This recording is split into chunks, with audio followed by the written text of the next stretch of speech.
뉴스리슈 3부 시작합니다. 청와대는 2차 북미 정상회담 실무 협상을 위해서 방북한 스티븐 비건 미국 대북정책 특별대표가 아직 평양에 있다고 밝혔습니다. 김의겸 청와대 대변인은 기자들에게 보낸 문자에서 어젯밤 오산 미 공군기지에 착륙한 미국 정부 수송기에 비건 대표가 타고 있었다는 일부 보도는 오보라면서 이같이 설명했습니다. 지난 6일 오전 평양을 방문해 북한의 비핵화 조치와 미국의 상응 조치 간 접점 등을 놓고 실무 협상을 벌이고 있는 비건 대표는 이르면 오늘 귀환해 우리 측에도 협상 결과를 설명할 것으로 알려졌습니다. 그제 비건 대표를 태우고 평양으로 갔던 미 정부 수송기는 어제 오후 오산 미 공군기지를 이륙해서 2시간여 뒤인 저녁 7시쯤 다시 오산 기지에 착륙해 비건 대표가 돌아온 것 아니냐는 관측을 나왔습니다. 자유한국당 나경원 원내대표가 여당인 더불어민주당을 향해 무소속 손혜원 의원 관련 국정조사를 수용하면 국회 정상화에 나서겠다고 밝혔습니다. 나 원내대표는 원내대책회의에서 국회를 열고 경제 살리기 등 해야 할 역할이 있는데 여당이 국회를 여는데 의지가 없어 보인다며 이같이 말했습니다. 더불어민주당 홍영표 원내대표는 2월 국회 정상화를 위해서 야당과 끝까지 대화와 타협을 하겠다며 야당도 정쟁을 키울 생각만 하지 말고 협조하라고 촉구했습니다. 홍 원내대표는 최고위원회 회의에서 국회의원 이해충돌 문제와 관련해 전수조사를 하고 제도 개선을 위한 국정조사를 하자고 자유한국당에 제안했지만 받아들이지 않았다면서 이같이 밝혔습니다. 아파트값 하락세가 지속하는 가운데 설 연휴 영향으로 낙폭은 다소 줄어든 것으로 나타났습니다. 한국감정원은 이번 주 서울 아파트값이 지난주보다 0.08% 내리며 지난해 11월 둘째 주 이후 13주 연속 하락했다고 밝혔습니다. 다만 지난주 0.14% 떨어지며 5년 5개월여 만에 최대 낙폭을 기록한 것보다 하락폭은 다소 감소했습니다. 이는 설 연휴가 끼면서 주택시장에도 매수와 매도 움직임이 줄어든 영향이 큽니다. 이른바 유우성 간첩 조작 사건 당시 증거와 진술을 은폐하려는 국정원의 시도에 대해 당시 담당 검사가 미진한 수사로 방관했다는 검찰 과거사위원회의 조사 결과가 나왔습니다. 법무부 산하 검찰 과거사위원회는 당시 유우성 씨에 대한 수사 공판을 맡았던 검사가 국정원의 인권 침해와 증거 조작을 방치해 국정원에 증거를 조작할 기회를 줬다면서 이같이 밝혔습니다.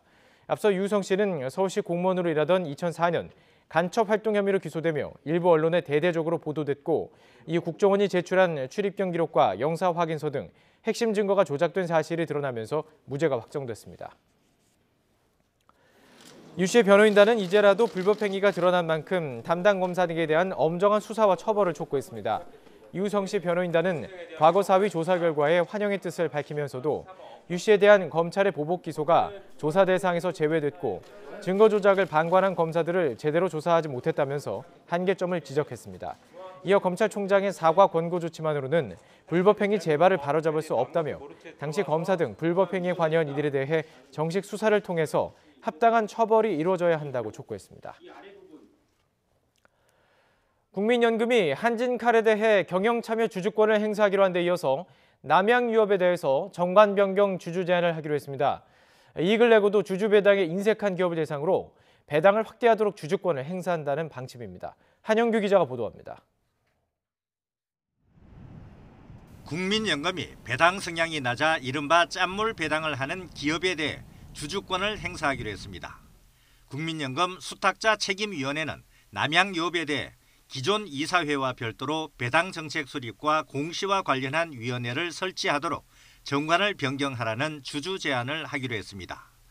국민연금은 남양유업을 기업과의 대화 대상 기업, 비공개 중점 관리 기업, 공개 중점 관리 기업으로 선정해 수년째 배당 확대를 요구해 왔습니다. 이 같은 노력에도 불구하고 배당 정책이 개선되지 않아 정관 변경 주주 제안을 하기로 한 것입니다. 남양유업은 지난해까지 3년 연속 주당 배당금을 1,000원으로 유지했고 배당금 총액이 3년 동안 8억 5천여만 원에 불과했습니다. 국민연금은 배당 성향이 낮은 기업과 환경, 사회 책임, 기업 지배구조, 하위 등급 기업, 횡령 배임 등 법령을 위반한 기업을 대상으로 주주권을 행사한다는 방침입니다. 국민연금이 5% 이상 지분을 보유한 기업 가운데 지난해 배당 성향이 10%에 미치지 못하는 기업은 49개사에 이릅니다. 국민연금의 주주권 행사 방침은 3월 주총을 앞두고 있는 기업들의 배당 정책에 상당한 영향을 미칠 것으로 보입니다. YTN 한윤규입니다. 미세먼지, 초미세먼지 등 대기 환경오염 물질로 인한 피해 날로 심화하고 있죠. 중국발 미세먼지의 이동 경로를 파악하고 오염원을 정확하게 분석할 수 있는 우리 기술로 만든 정지궤도 위성이 올해 안에 발사됩니다. 이정우 기자입니다. 올해 발사 예정인 정지궤도 위성 천리안 2비호입니다. 미세먼지 등 대기오염 물질을 감시하는 해양 환경 관측 기능이 주요 임무로 미세먼지가 어디에서 오는지 규명할 수 있는 위성입니다. 한반도 일대 5,000제곱킬로미터 지역의 대기 화학물질과 미세먼지 등을 실시간으로 관측할 수 있고 이동 경로를 정확하게 파악할 수 있습니다.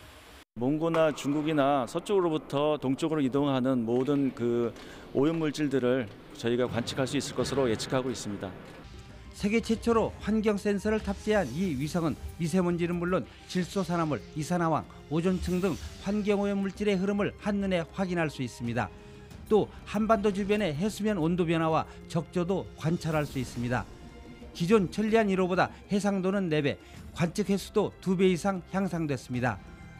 천리안 2비호는 다음 달 말까지 조립을 마무리하고 오는 4월부터 본격적인 우주환경 시험에 들어가게 됩니다. 올해 지금 조립 시험을 다 완료를 하고 7월 달쯤이면 발사체 업체하고 발사 일정을 협의해서 결정할 예정입니다. 천리안 2비호는 올해 안에 발사돼 36,000km 우주 상공에서 하루 8차례씩 한반도 주변을 돌며 적조 등 국가 재난 감시 활동과 대기 환경 오염원 추적에 나서게 됩니다. YTN 이정호입니다. 당뇨병 환자들이 알약처럼 먹을 수 있는 인슐린 주사제가 개발됐습니다. MIT와 하버드의대 등 공동 연구팀은 캡슐 속에 넣어서 삼키면 위벽에 스스로 인슐린을 주입하는 주사제를 개발했다고 밝혔습니다. 완두콩 크기의 주사제, 인슐린이 들어있는 바늘이 있어서 겉을 감싼 캡슐이 위산에 녹으면 위벽에 달라붙은 뒤 인슐린을 직접 주사하게 됩니다. 서울시 교육청은 2019학년도 국공립 중고등학교 교사 신규 임용자 836명을 홈페이지에 공고했습니다. 신규 임용자 가운데 교과 교사는 22개 과목 621명, 보건교사 78명, 중등특수교사 54명, 전문 상담교사 45명, 영양교사 30명, 사서교사는 8명입니다. 남성 합격자는 193명으로 전체 23.1%를 차지해서 지난해 22.5%보다 소폭 반등했습니다. 2월 8일 금요일 뉴스앤뉴스 마치겠습니다. 네, 잠시 뒤 2시 노종면의 더 뉴스가 이어집니다. 시청해주신 여러분 고맙습니다.